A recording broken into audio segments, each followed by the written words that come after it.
নমস্কার, কেমন আছেন সবাই? আশা করি ভীষণ ভালো আছেন। মাম্পিস ব্লগ চ্যানেলে তোমাদের আরও একবার স্বাগত আর অনেক অনেক ভালোবাসা। তা দেখো ৩ জন বেরিয়ে পড়েছি বিকেল বিকেল আর কি। তোমরা মাঝে মাঝে সব ব্লগেই প্রায় দেখো আমরা ৩ জন হুটহাট বেরিয়ে যাই। কি করব বলো, না বেরিয়ে সব সময় ঘরে বসে থাকতে কি আর কার ভালো লাগে? আর আমরা যারা হাউস ওয়াইফরা আছি না, দেখবে সারাদিন যাই হোক কাজের মধ্যে থেকে যাই, বিকেল হলে আর ভালো লাগে না, মনে হয় কোথাও যেন একটু ছুটে বেরিয়ে যাই। তাই শ্রেয়ার বাবা বাড়ি আসতেই ওকে বলতে যে তুমি তাড়াতাড়ি স্নান খাওয়া দাওয়া সেরে নাও, আমরা আজকে বিকেলে বেরোবো, একটু টুকটাক কাজও আছে, একটু ঘুরে আসাও হবে। অনেক দিন বেরোনো হয় না সেইভাবে, আর বৃষ্টি বৃষ্টি করে কয়দিন বেরোতেই পারিনি। তার জন্য আমরা ৩ জন আর কি বেরিয়ে গেছি, একটু বাতকুলার উদ্দেশ্যেই বেরিয়েছি। দেখো অনামি ক্লাবের মাঠে দুর্গাপুজোর প্যান্ডেল শুরু হয়ে গেছে। দুর্গাপুজো মানে অনেক আদর ভালোবাসা। আর দেখো আকাশে দেখো চাঁদটা কত সুন্দর, এত ভালো লাগছে। সন্ধ্যা সন্ধ্যা লাগা মুহূর্তটা না ভীষণ এনজয় করি, আর খুব ভালো লাগবে দেখবে ওই প্রাকৃতিক সৌন্দর্যটা, যেন মানে অসাধারণ একটা দৃশ্য, যেটা সব সময় পাওয়া যায় না, তাই না? তা আর এই দুর্গাপুজো নিয়ে যেটা বলছিলাম আর কি, শ্রাবণ মাসটা পড়তেই দেখবে পুজো পুজো একটা গন্ধ চলে আসে, চারিদিকে কাশফুল ফুটতে শুরু করে, একটা বেশ সুন্দর আবহাওয়া তৈরি হয়। মানে এই যে পুজো আসছে আসছে এই ব্যাপারটা না ভীষণ ভালো, কিন্তু এই 5 দিনের মধ্যে ফট করে চলে যায়, তখন যেন মন খারাপ হয়ে যায়। তাই আস্তে আস্তে শপিং করা, এটা ওটা করা, এটা কিনবো সেটা কিনবো, এই ব্যাপারগুলো ভীষণ ভালো লাগে। তাই যে চলে এসেছি একটু সোনার দোকানে, কিছু কাজ আছে। অনেক দিন যাবত হলো দুটো আংটি বানাতে দেওয়া ছিল, দুজনের দুটো রূপোর আংটি বানাতে দেওয়া ছিল, হয়ে গেছে অনেক দিনই, কিন্তু না আনতে আসা আর হয় না। আজকে বেরোতেই বললাম চলো রথ দেখা কলা বেচার মতো দুটো কাজ একসাথে সেরে আসি, ঘোরাও হবে, কিছু বাজার করা হবে। এই যে আমি আঙুলে পরে নিয়েছি এই রূপোর আংটিটা, আমি বানাতে দিয়েছিলাম সেম আংটি, দুজনের দুটো বানাতে দিয়েছিলাম। দুর্ভাগ্যজনত আমারটা সুন্দরভাবে কমপ্লিট হয়ে গেছে, ওরটা জানো তো একটু মানে আমি যে ওয়েটে ওর দিয়ে গিয়েছিলাম ওর ওয়েটটা অনেক কম হয়ে গেছে, তার জন্য ওটা আর নিলাম না, বানাতে দিয়ে এসেছিলাম। তারপর চলে এসেছিলাম একটা পাঞ্জাবির দোকানে, সাদা পাঞ্জাবি নেওয়ার জন্য, শ্রেয়ার পাপার জন্য আর কি।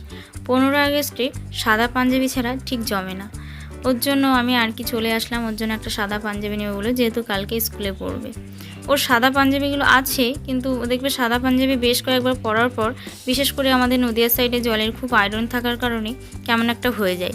ওই জন্য আমি বলছি সাদা জিনিস ধবধবে সাদা না পরলে ভালো লাগে না, ওই জন্য একটা ভাবলাম নিয়ে যাই।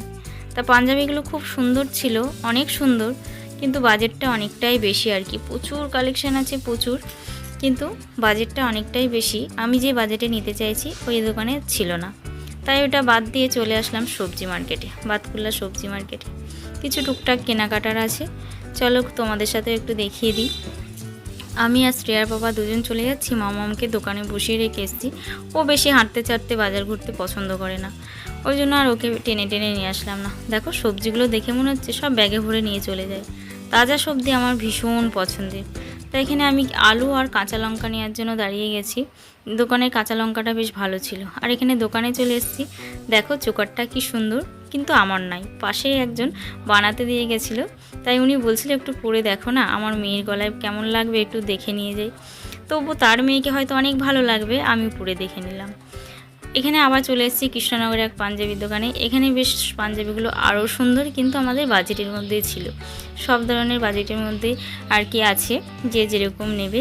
আর প্রচুর কালেকশান ছিল, সুন্দর সুন্দর ছিল, দেখো কত সুন্দর সুন্দর ডিজাইনগুলো, দেখে মনে হচ্ছে যেন সবগুলো নিয়ে নিই, কিন্তু সবগুলো নিতে গেলে তো হবে না, একটাই নেব আজকে, সাদা রঙের। এই কালারগুলো ভীষণ খুব ভালো লাগছিল, কিন্তু আজকে তো কালারফুল কোনো লাগবে না, সাদাই লাগবে। আর দোকানে দেখো 3টে এত সুন্দর সাজানো আছে, ভীষণ ভালো লাগছিল দেখে, মন ছুঁয়ে যাচ্ছিল।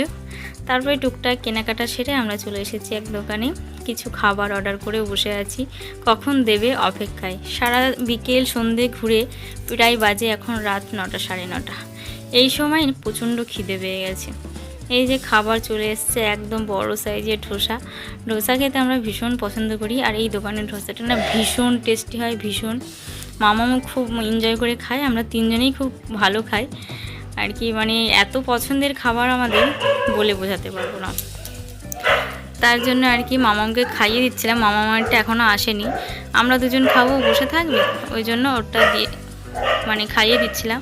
এদিকে দেখো দুজনের খাওয়া হয়ে গেছে, এখন আমি লাস্ট পড়ে গেছি, যেহেতু মামামকে খাওয়াতে গিয়ে একটু দেরি হয়ে গেছে। তাহলে আজকের ব্লগটা এখানেই শেষ করছি। কেমন লাগলো অবশ্যই জানাবে। যদি ভালো লেগে থাকে লাইক শেয়ার কমেন্ট। আজকের মতো আসি, টাটা বাই, দেখাবে নেক্সট ব্লগে।